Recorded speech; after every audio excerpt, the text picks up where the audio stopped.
il est impossible, pour elle, de tourner la page. Il y a presque 9 mois, Jean-Pierre Pernaut a perdu sa longue lutte contre le cancer et contre ses multiples conséquences.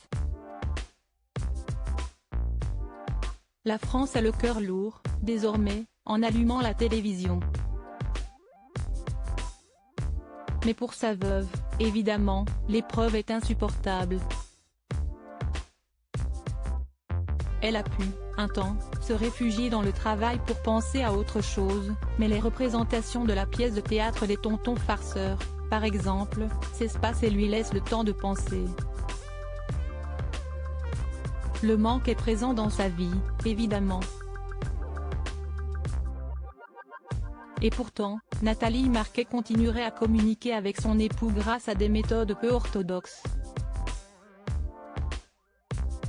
Je sais qu'il est près de moi. Je crois aux anges, à la vie après la mort, assurait-elle dans les colonnes de Ciné Télé Revue en mai dernier. Lui qui était très terre à terre quand je lui parlais de ça, il me fait désormais des signes. En octobre, sur les réseaux sociaux, l'ancienne Miss France 1987 partageait la photographie d'une coccinelle qui lui aurait été envoyée par Jean-Pierre Pernaut. Leur technique, pour se parler, la transcommunication instrumentale, un système qui enregistre la voix des morts grâce à des instruments magnétiques ou électroniques. Si est en Belgique, avec des spécialistes, que Nathalie Marquet s'efforce de parler à Jean-Pierre Pernaut. Elle songerait même à écrire un livre sur son expérience, ou à tourner un documentaire à ce propos.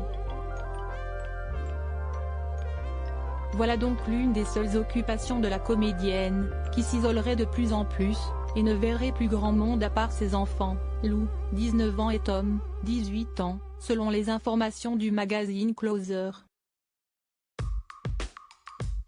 Profondément affectée par l'absence de l'homme de sa vie, elle a refusé de voir quiconque à la Toussaint, peut-on lire dans le magazine. Et c'est ce calfeutré dans sa nouvelle maison d'Antony, dans les Hauts-de-Seine.